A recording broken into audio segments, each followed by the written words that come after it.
And we're back, guys. Tennis in a minute. I'm your host, Good Energy. I give you the rundown on tennis coverage every day, and we're back in Germany, the Porsche Grand Prix, and this is the semifinal. Boy, do we have a matchup here. Get your popcorn, like the video. This is going to be a juicy video, so hold on and listen.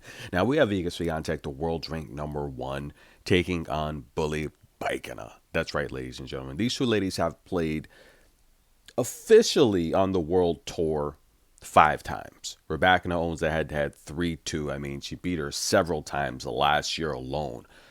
But the true head-to-head is actually 6-3. That's right. Rybakina defeated Iga in juniors for the championship on clay. And a couple other wins at the World Exhibition League, and Iga got one there as well. So the official head-to-head is 6-3.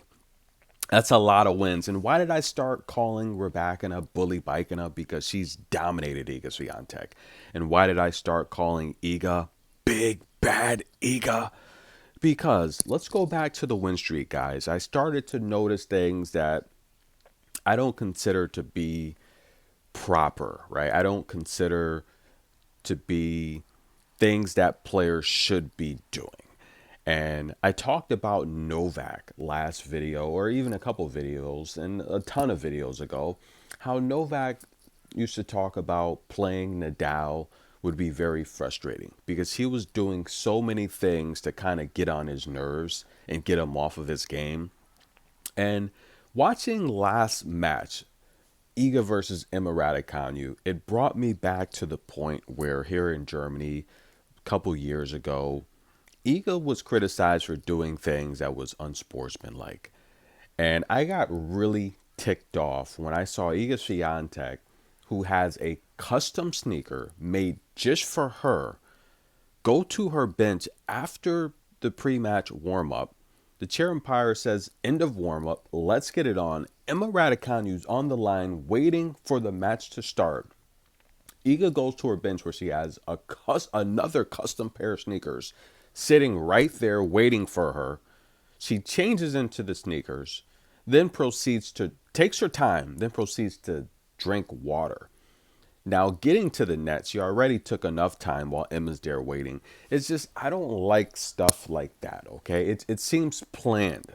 And I talked about Novak, and this is why I love Novak, because he's such an honest person. He said, look, things like that will really pee you off. You know the word, fill in the blanks. It will really upset you. And when you're out there trying to play a match, you can't be in a negative mental state. Now, some people can play good angry, but with tennis, most people can't because you're not thinking on the game plan, what you need to do to focus to win. You're thinking on irrelevant things that can really, really affect your play and performance. And I just didn't like it. And Eagle was criticized for doing a lot of this type of stuff on the win streak. And look, the things we all will do for a Porsche, right? I noticed at some of the bigger tournaments, these things, they start to show their ugly face. And I don't like it. I think as a professional player, you need to have more respect for your opponent, for the fans, and for the game.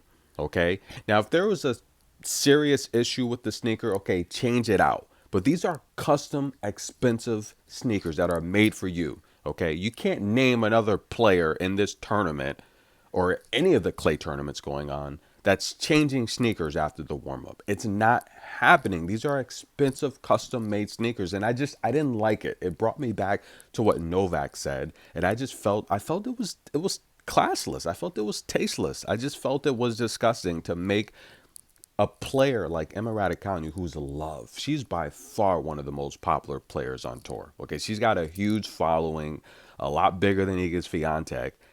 Emma Raducanu is very, very loved. Trust me, I know that for a fact. And I didn't like it, and that's why I made the video yesterday. Is this a tactic? Is this pregame jitters? What is going on here? And I just had to voice that because Iga's been criticized for doing a lot of things to win. And I don't like stuff like that. And we take a look at players like Elena Rybakina, who's classy. You don't hear Elena Rybakina doing stuff like that. You don't hear Coco doing stuff like that. So it's tough to get to the number one spot, but people have to realize it's even tougher to keep it. And I don't like when I see stuff like that. Now, you guys can join the conversation. You can comment below. And of course, we're going to have people say, hey, it's just stuff that girls do. Like, cut it out, okay? Give honest answers at what do you think? Why are we changing out custom, expensive made sneakers that's form fitted to your foot before the match? Like, is that what we're doing now? We have a pre match warm up sneaker, and then, like, come on. Like, you want your foot in a sneaker to be, you want to feel comfortable, yes. But if you're warming up with the sneaker and then switching it out to a new sneaker, it's like having to get warmed up again. It's like I would never switch out a sneaker for the game that's different than what I practice in warm up. It doesn't make sense to me. It's like you have to get warmed up all over again unless the sneaker was effective. So is that what we're gonna assume? I mean, that's the only other option we can assume. But I mean, how does an expensive custom sneaker get worn out in warm ups? It's possible, it does happen, but warm up is different from the game speed. In the game, the speed is a lot faster. Yes, you can wear out a shoe, even an expensive shoe. It's possible. I've seen it happen, but warm up again, it's a light warm up.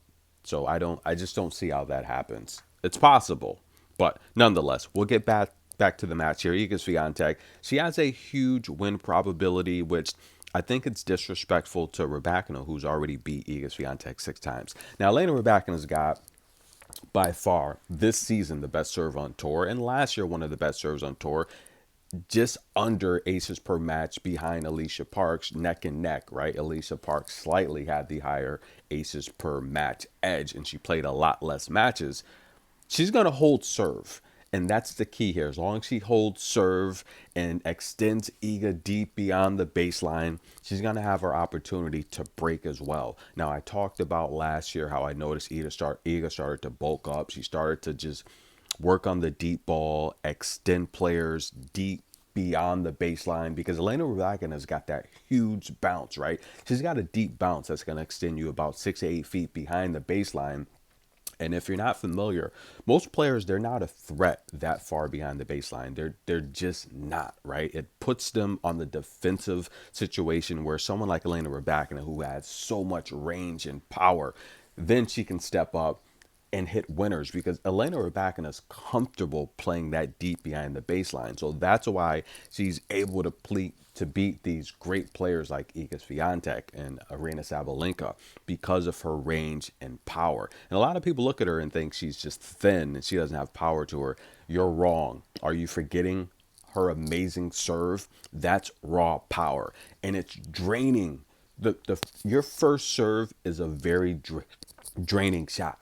So anyone that has a high number of ace count, a high number of first serve win percentages, they are very strong and very powerful.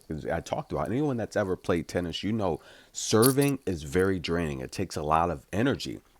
And that's also why sometimes we'll see Elena Rybakina take sets off, right? We saw her take that second set off against Vika in Miami, right? We saw it against Jasmine Polini.